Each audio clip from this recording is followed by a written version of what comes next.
Buenos días, bienvenidos a una nueva entrevista. Hoy estamos con Juan Corellano, un grandísimo periodista de la media inglesa. ¿Qué tal, Juan? Pues encantado de charlar contigo, Jaime. Ya nos hemos conocido previamente y la verdad que encantado de hacer esta entrevista.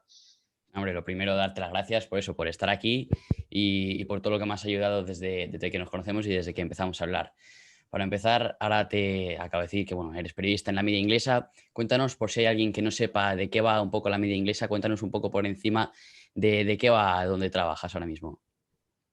Bueno, pues creo que nuestra bio de Twitter ya lo define a la perfección, que es un medio español dedicado al fútbol inglés con un toque de humor no siempre inteligente. Pues eso es un poquito todos los elementos importantes, ¿no? Somos un medio de comunicación que habla en español sobre fútbol inglés, algo que a priori puede parecer un poco extraño, pero sí que es verdad que hay una comunidad hispanohablante, no solo española, sino hispanohablante, muy interesada en conocer información sobre la Premier League que no necesariamente solo tenga que ver con qué tal lo están haciendo los españoles o los ecuatorianos o la nacionalidad que toque en la Premier League, sino información sobre la Premier League como de cualquier otra liga. Lo intentamos hacer de una manera distendida porque entendemos que el fútbol te da pie a eso, ¿no? A tomarte las cosas con un poquito más de relajación porque bueno, al final es un producto de ocio y no es algo tan serio como, por ejemplo, puede ser el sector de la política.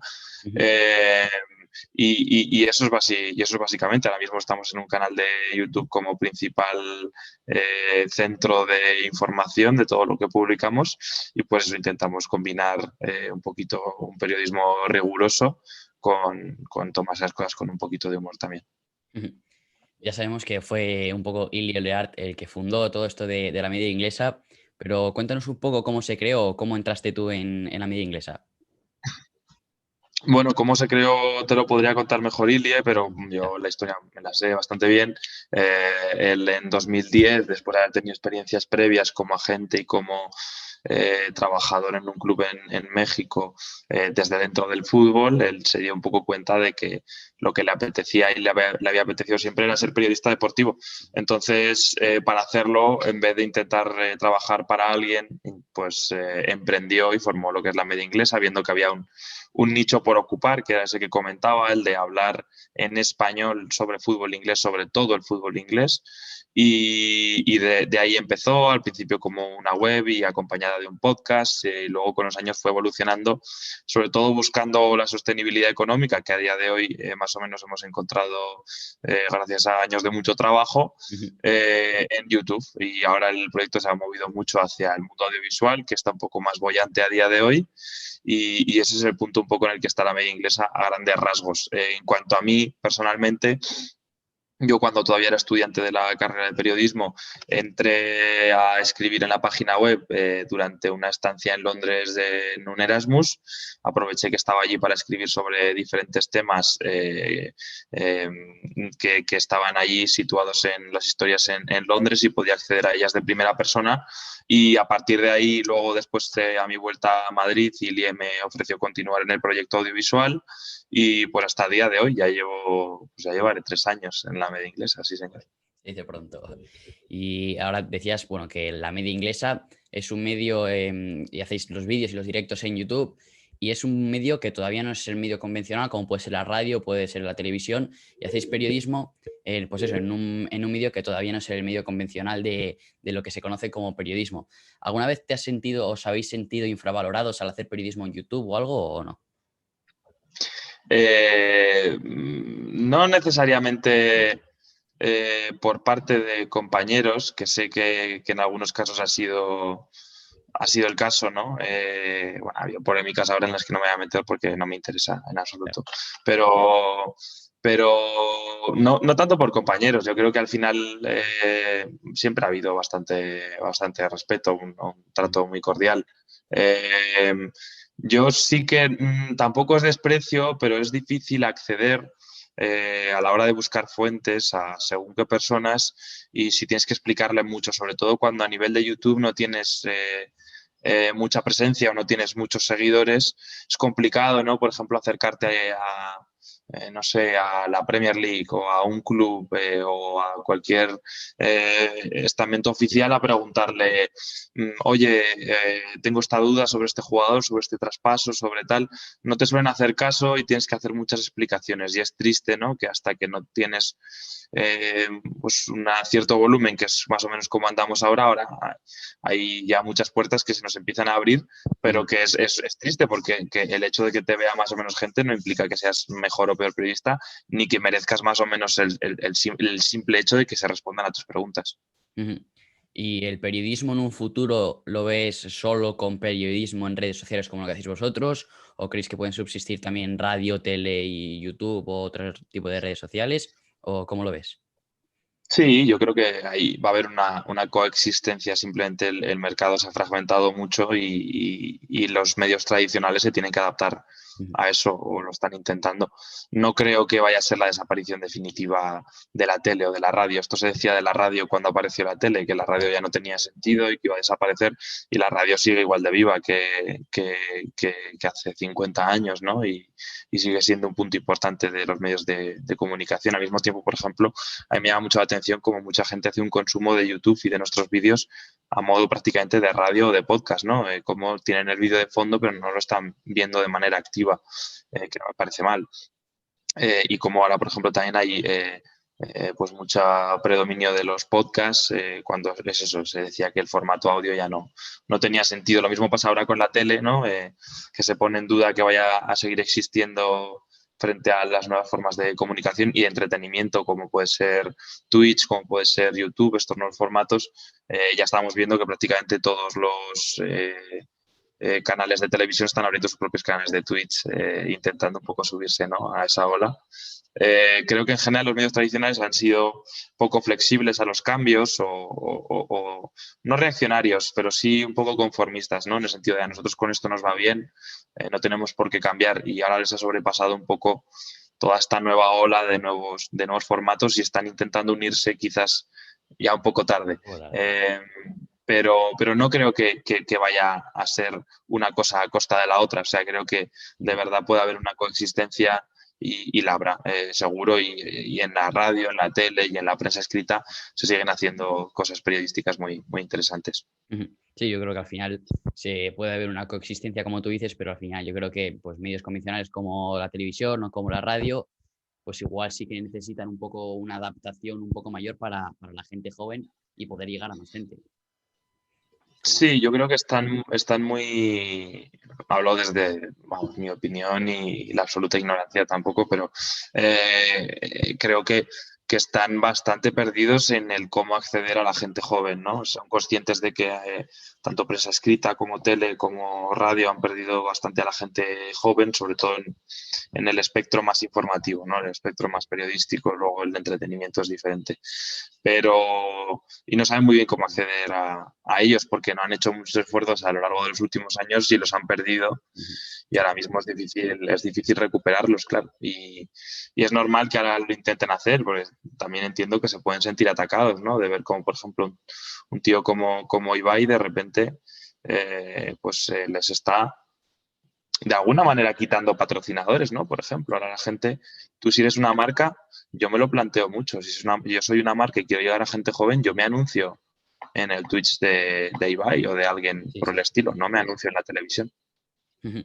Sí, porque al fin y al cabo es eso, lo que tú decías ahora mismo. Hay periodistas de medios convencionales como radios, televisiones, tal, que han incluso criticado a Ibai por conseguir una entrevista con Marcos Llorente después de un partido, por narrar un partido como el de ayer del Athletic Club contra la Real Sociedad. Y al final, pues son críticas de incluso también de envidia, de que ellos no pueden llegar a conseguir una entrevista, Ibai sí, y pues entonces se pueden llegar a quejar y tal, pero.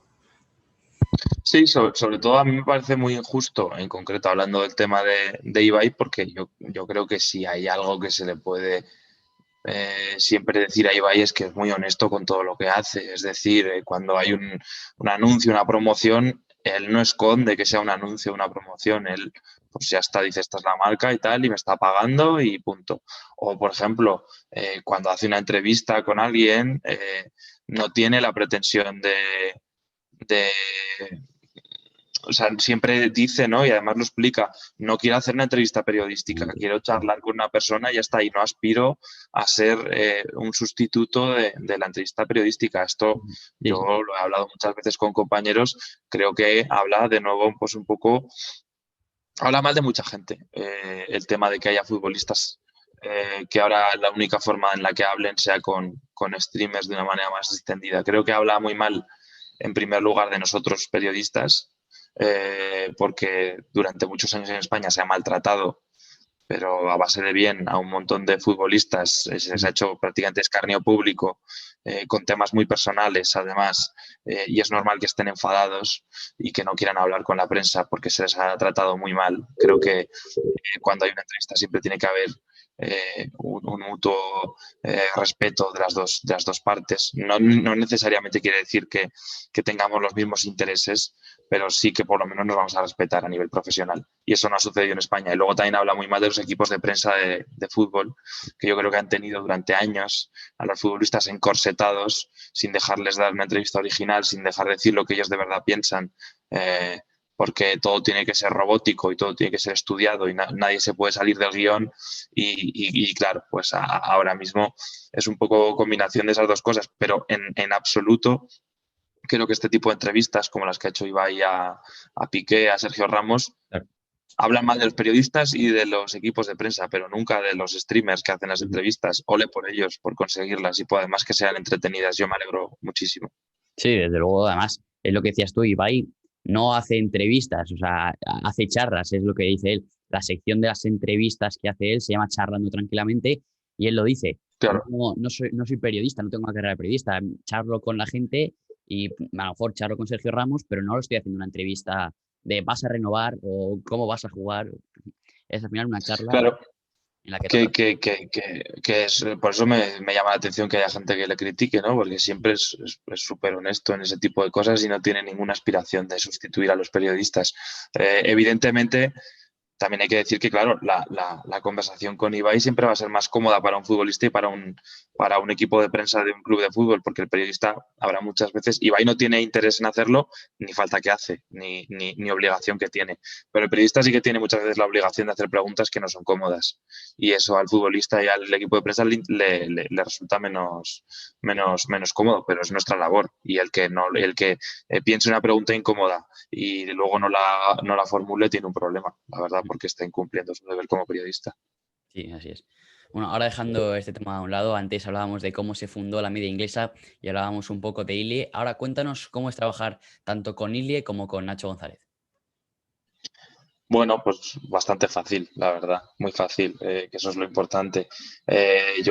Bueno, con tanto tiempo habiendo trabajado ya con ellos, los considero además de compañeros ya amigos personales y siempre la verdad es que ha sido muy importante que nosotros tres a nivel personal creo que siempre hemos tenido muy buena sintonía y eso hace que todo lo que se vea luego o sea, delante de las cámaras sea de la sensación de que es muy genuino y que es muy natural y que no hay nada forzado y que los guiones son muy libres y que las bromas salen solas, porque es verdad, porque luego fuera de las cámaras estamos igual y nos encanta cuando tenemos tiempo pues hacer una comida juntos o contarnos nuestras cosas y es muy sencillo. Luego además es muy gratificante porque para mí siempre han sido dos personas de las que he podido aprender mucho, creo que cada uno en sus respectivas áreas tiene mucho talento, son sobre todo dos muy buenos comunicadores, que a mí es una labor que al principio, esa labor de saber comunicar y transmitir en cámara y el que seas una personalidad envolvente en la cámara y que ocupa mucho espacio y entretiene y la gente quiere ver, es algo que ellos dos, desde el primer día que los conocí y los vi grabar, lo tenían, porque es algo que lo tienen, y yo quizás he tenido que trabajarlo un poco más porque no tenía tanta experiencia, y entonces ha sido un placer poder trabajar con ellos porque he aprendido mucho de su forma de comunicar y de cómo ellos lo hacen con esa naturalidad, ¿no? Y sin preocuparse demasiado por si hay aquí me he equivocado, bueno, pues lo digo con total naturalidad, no pasa nada. Y la verdad que sí, y pues eso, por ejemplo, con Nacho, pues para mí es un comunicador increíble, capaz además de encontrar historias súper interesantes, y luego Ilie, que además de compañeros jefe, pues al final es muy cómodo trabajar con un jefe que básicamente me deja hacer, en el buen sentido, lo que me da la gana. Claro. Porque yo que a veces trabajo en temas de investigación y tal, es muy poco habitual por lo que he podido conocer y por lo que también he podido experimentar en mis etapas en otros medios de comunicación. Es muy difícil que un jefe te diga, sí, venga, pégate 2 o 3 semanas o un mes haciendo algo de lo que no vamos a publicar nada y a ver si sale. Eso pasa muy poco y a mí me da toda la libertad para hacer lo que me da la gana y es un privilegio, la verdad. Ujú. Sí, y también es lo que decías ahora, al fin y al cabo, ese buen rollo que tenéis detrás de cámaras, al final conseguís transmitirlo a cuando estáis delante de las cámaras y es una de las otras muchas claves del éxito de la media inglesa, porque al fin y al cabo es eso, lo que decías también al principio de la entrevista, que la media inglesa pues son vídeos y directos informativos de la Premier League, pero con un toque de humor, como tú decías, que al final es lo que mantiene también al espectador ahí delante de la pantalla y es lo que os podría describir a vosotros y una cualidad muy bonita que tenéis. Sí, es importante porque creo que tan importante es el mensaje que quieras transmitir como el cómo lo hagas para que llegue al máximo número de personas posible, porque al final es un poco el objetivo, ¿no? Que informes y que informes al máximo número de personas posible. Entonces yo creo que el tono es muy importante, es algo meditado y es algo muy intencionado, pero que surge de manera natural, porque nos llevamos muy bien entre todos y lo que se ve en las cámaras es lo que hay detrás. La verdad que es algo que podemos hacer porque, como digo, nos dedicamos a informar sobre el mundo del fútbol, que creo que, aunque tiene ya muchos visos de negocio y de cosas que realmente son importantes, que mueven mucho dinero, que afectan a muchas personas, sigue siendo al final un producto de ocio y de entretenimiento, ¿no? Y entonces sí te puedes tomar esa licencia de tomarte las cosas con un poco más de relajación y es un poco como, bueno, pues un poco de ayuda a ese tono más ligero para luego meter historias que de verdad nos interesan o que consideramos que son importantes. Ahora también hablabas antes de que, bueno, que con el canal ahora está llegando ya a una estabilidad económica bastante razonable y bastante buena. Y hace relativamente poco cambiasteis de oficina a una oficina bastante más grande, con varios platós ahí, una oficina muy chula. ¿Y tenéis pensado en un tiempo hacer otro cambio de oficina o tenéis pensado quedar mucho más tiempo ahí? No tengo ni idea, pero espero que no. Espero que no porque es un rollo absoluto. Claro. Las mudanzas, cualquiera que las haya vivido, no son bonitas. No, estamos muy contentos con el nuevo plató. Sí que vamos a estar siempre, eh, no, somos muy proclives a cambiar cuando creemos que hay que hacerlo y no nos cerramos a nada en ningún aspecto si creemos que es lo que necesita el proyecto. En ese momento era evidente, muy evidente, que el proyecto se había quedado pequeño para la oficina que teníamos, porque había ya gente trabajando de continuo allí, no teníamos suficiente espacio para trabajar de manera cómoda, teníamos solo pues, apenas un plató con 2 tiros de cámara muy reducido y yo creo que con este plató hemos ganado mucho, sobre todo a nivel de imagen, que yo creo que ahora se ve muy profesional y algo o sea, pierdes un poco de esa sensación de coqueto y familiar que te daba antes, ¿no? Pero ganas en empaque y en profesionalidad y sobre todo también nos da a nosotros mucha más comodidad a la hora de trabajar, más espacio para hacer nuestras cosas y de momento estamos bien. Yo creo que el proyecto todavía tiene que crecer bastante como para que esta oficina se nos quede pequeña, ¿no? Pero de momento estamos bien. Ahora que si de repente crecemos un montón o pasa cualquier cosa y necesitamos cambiar, pues ya te digo que la media inglesa no está en absoluto asustada del cambio. Sí, sí, desde luego, ahora es lo que decíais. Habéis pasado de tener pues, en un plato un poco más el ambiente ese familiar que decías tú, a tener un ambiente totalmente profesional y un plató que, vamos, podría ser de la media inglesa o podría ser de televisión española, vamos, súper súper profesional ahí el plató. También te quería preguntar, tanto en el otro plató como en el de ahora, en estos 3 años que nos decías que llevas en la media inglesa, has vivido momentos muy buenos, supongo, muchos momentos. Pero si me tuvieses que decir uno, o bueno, o algún momento con el que más recuerdas o el que más cariño tienes, ¿cuál sería? Ostras, muy buena pregunta. No sé, recuerdo muchos con mucho cariño. Eh, Yo, claro, del primer plató recuerdo mucho mis primeros vídeos y mis primeros directos, que yo estaba ahí sentado en una silla delante de Ili y de Nacho y aparecía como al lado de la pantalla con un croma.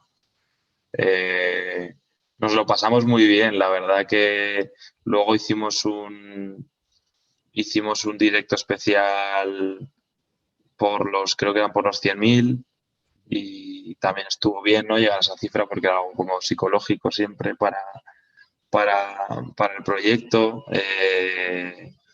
Es que me costaría quedarme con uno, la verdad, pero la verdad que muchos buenos momentos.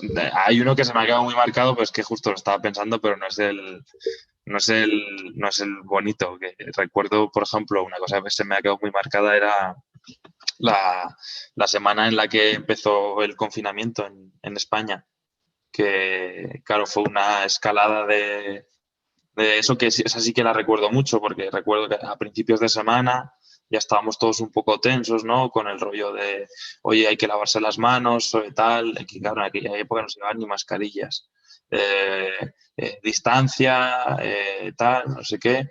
Y, y luego de repente hicimos un directo, creo que el martes, que fue el partido del Atlético de Madrid contra el Liverpool, que el Liverpool cae eliminado de la Champions, y ya, bueno, pues al día siguiente empieza a escalar todo y nos dice, oye, ya quedaros en casa, no sé qué, y el viernes estábamos en cada uno en nuestra casa confinados, o sea que fue un paso del lunes con cierta relajación a un directo de Champions tal, y al día siguiente, eso sí que lo tengo como muy grabado.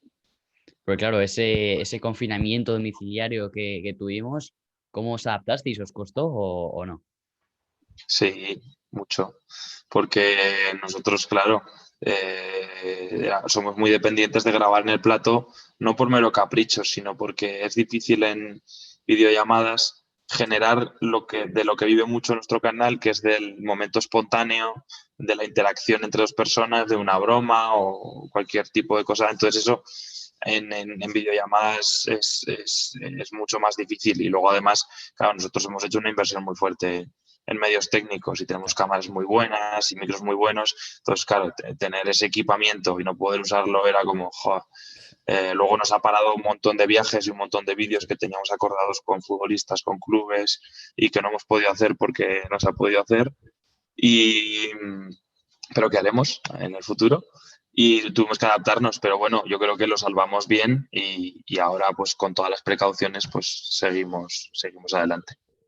Y esos vídeos con futbolistas y con equipos, hoy por ejemplo, tú no vas a poder ir por restricciones de COVID, pero van a estar allí, supongo que Nacho Ili en Granada, para comentar un poco el partido entre Granada y el United, de estar un poco ahí en el nuevo Estadio Los Cármenes antes del partido y tal. ¿Tenéis algún otro equipo o algún otro jugador con el que vais a poder empezar a grabar ya o todavía no? Tenemos varios, tenemos varios, pero no se pueden decir, Claro, claro, me no se imagino, me pueden imagino. decir. Pero sí, hay muchas historias muy chulas que tenemos muchas ganas de contar. Como te decía, nosotros siempre hemos intentado contactar con los clubes, incluso de la época previa a la que estuviera yo, cuando estaba ahí con la web, etcétera. Ella intentaba muchas veces ir a partidos, entrevistar a gente, y como había menos impacto a nivel de redes sociales y demás, pues nos hacían menos caso. Y ahora que ya tenemos un poco más de volumen, la verdad es que cada vez más clubes nos cogen el teléfono, ¿no? Por así decirlo. Y no solo clubes grandes, también hay historias sobre fútbol más modesto que queremos grabar, pero hay muchos viajes pendientes a Inglaterra con historias muy chulas. Bueno, pues nos quedamos ahí con esa incertidumbre de a ver qué equipos y qué jugadores salen por ahí por vuestro canal. También quería hacerte una pregunta. Tú, si no me equivoco, aquí en España apoyas al Barça y de Inglaterra apoyas al Liverpool, ¿no? Eso es, sí, sí. ¿Con quién te quedarías? Si hay un partido entre ellos, ¿quién quieres que gane? ¿O quién quisiste que ganase en el último partido que se enfrentaron? Bueno, el Barça siempre. Pero eso, claro, para mí el fútbol ha sido un proceso evolutivo muy peculiar porque yo de pequeño era del Barça por ninguna razón, más allá de que era el equipo que molaba cuando yo era pequeño, ya estaba Ronaldinho, O sea, molaba todo y te hacías del Barça porque te tenías que hacer del Barça. Eh, y entonces lo viví de manera, me gustaba mucho el fútbol yo cuando era pequeño y veía siempre todos los partidos y lo vivía de una manera muy pasional y de verdad me gustaba mucho ver al Barça, sufría mucho. Yo recuerdo sufrir mucho con Stamford Bridge y aquel gol de Iniesta, sufrir mucho con la eliminación contra el Inter de Milán. Bueno, todo este tipo de cosas y disfrutar mucho también porque me tocaron los mejores años de la historia del Barça, ¿no? Con Guardiola, luego con Luis Enrique y, y, esa cosa tan pasional que tenía de pequeño siempre queda algo. Luego es verdad que con el tiempo y sobre todo al dedicarme profesionalmente a ello y tener que vivirlo desde una perspectiva más profesional y no tanto de ocio, el fútbol ha pasado a ser algo menos sentimental para mí. Lo sigo disfrutando mucho cuando veo los partidos, pero ya no tengo ese componente emocional de sentirme muy vinculado a un club de una manera casi irracional. Ahora los veo, los disfruto, me gustan, prefiero que ganen, pero no me muero si pierden. El otro día el Liverpool hizo un ridículo espantoso y la vida continúa.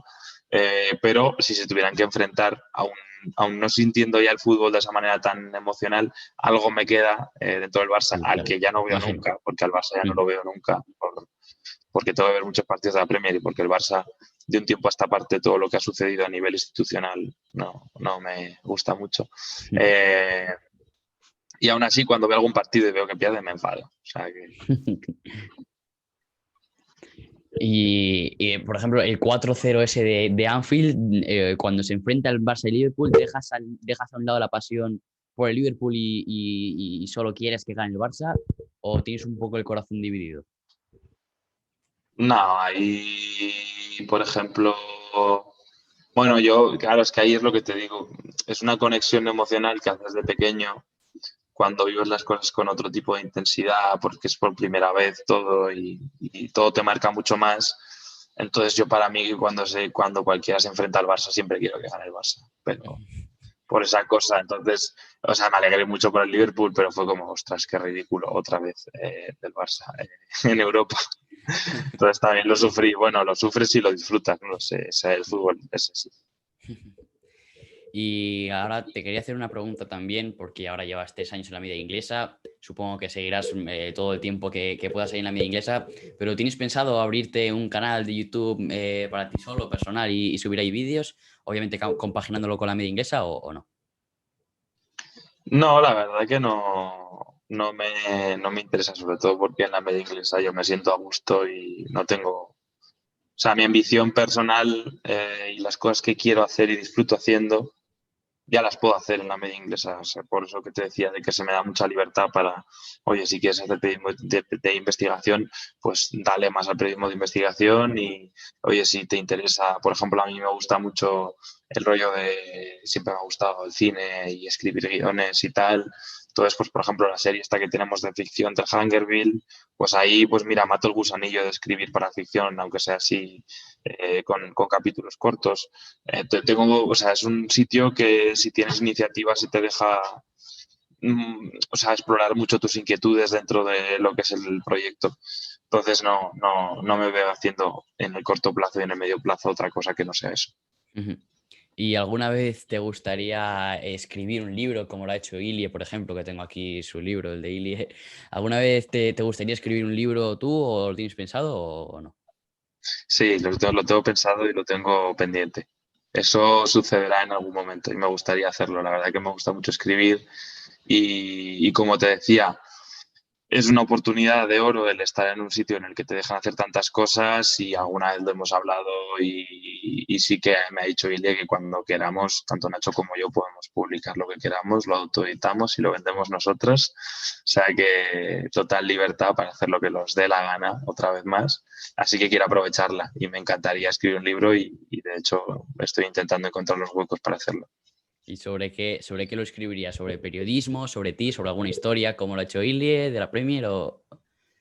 Eh, Sobre mí, desde luego no, porque considero que no he vivido en absoluto lo necesario como para tener una historia interesante que contar en un libro. De hecho, no me gustan mucho estas autobiografías que salen de futbolistas como con 35 años y es como, pero tío, si te queda toda tu vida por delante todavía. O sea, ya la escribirás. Y luego de periodismo tampoco me interesa demasiado porque por lo mismo, ¿no? Tengo 23 años, no creo que sea yo nadie para dar lecciones sobre cómo se tiene y no se tiene que hacer el periodismo cuando lo llevo haciendo hace 2 días. Entonces, ahora mejor sentarse y aprender de los que llevan mucho y ya está. Así que la que queda es escribir una historia sobre fútbol, que evidentemente es lo que quiero hacer, aplicado un poco más al campo que yo más trabajo, pues que suelen ser cosas de investigación, cosas de que no necesariamente involucran solo lo que es el fútbol como deporte, sino también como negocio, etcétera. Y algo así me gustaría escribir. Bueno, pues ya tenemos ahí, a ver si pronto se puede dar esa oportunidad y tenemos pronto ahí el libro de Juan Corellano de alguna historia interesante sobre fútbol.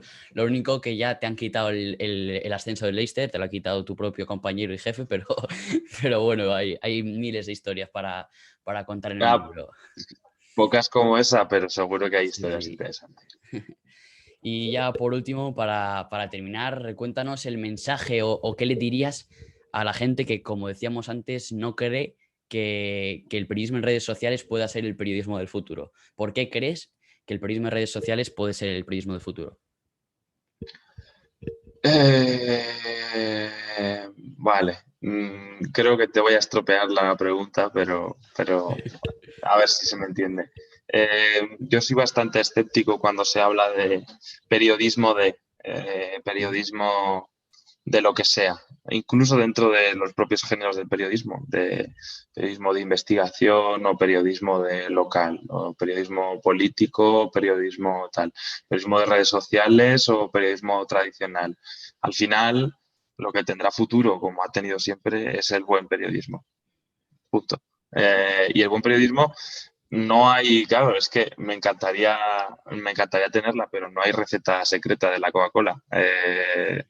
Es pues tener una mirada muy escéptica de todo, cuestionárselo todo siempre, no tener miedo a preguntar, incluso las preguntas que puedan resultar incómodas, saber a quién preguntar, construir una buena agenda, construir una buena lista de contactos en los que puedas confiar, respetar la debida diligencia con la que tienes que hacer tu trabajo, el respetar las confidencias que se te hacen off the record, el respetar el anonimato de tus fuentes si así te lo solicitan, el contrastar las informaciones que recibes con más de una fuente para saber que son veraces y el intentar ser siempre lo más diligente posible y ser lo más honesto posible con tu público. Es decir, tú lo que quieres conseguir son verdades que no necesariamente son conocidas por el público y ser el transmisor de ellas y hacerlas conocidas para todos con la mayor honestidad posible.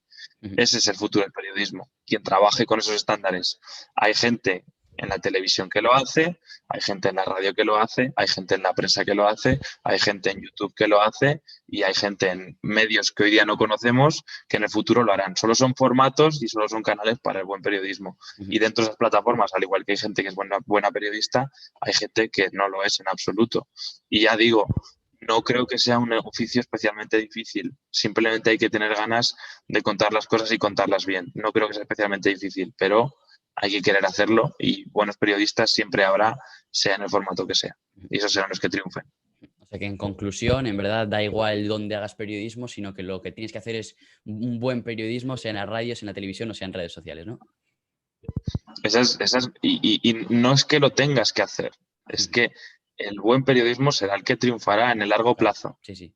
Quizás en el corto plazo el escándalo, el clickbait, el amarillismo y el sensacionalismo, en el largo plazo puede ser que tengan éxito, pero en el largo nunca. Porque no me acuerdo de quién es esta frase, pero el rollo este de con la verdad se llega lejos. Sí. No se llega primero, pero se llega lejos.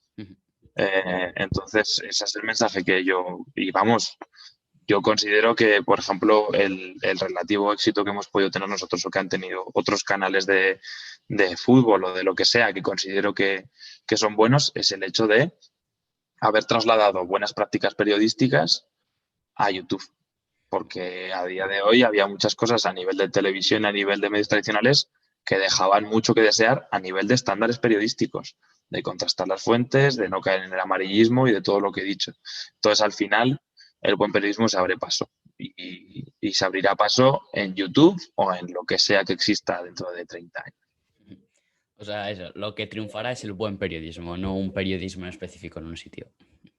Eso es, eso es. Perfecto, pues hasta aquí la entrevista. Mil gracias de corazón, Juan, por estar por aquí y por este ratillo de entrevista. Nada, encantado de charlar contigo. La verdad que es un gusto encontrarme con gente que a una edad tan joven como la tuya, pues ya tiene tanta pasión en realidad por el periodismo o por lo que sea. Yo creo que es súper gratificante encontrar esa gente que vive con pasión todo lo que hace y estoy seguro de que te irá genial y te seguiremos muy de cerca. Pues muchísimas gracias.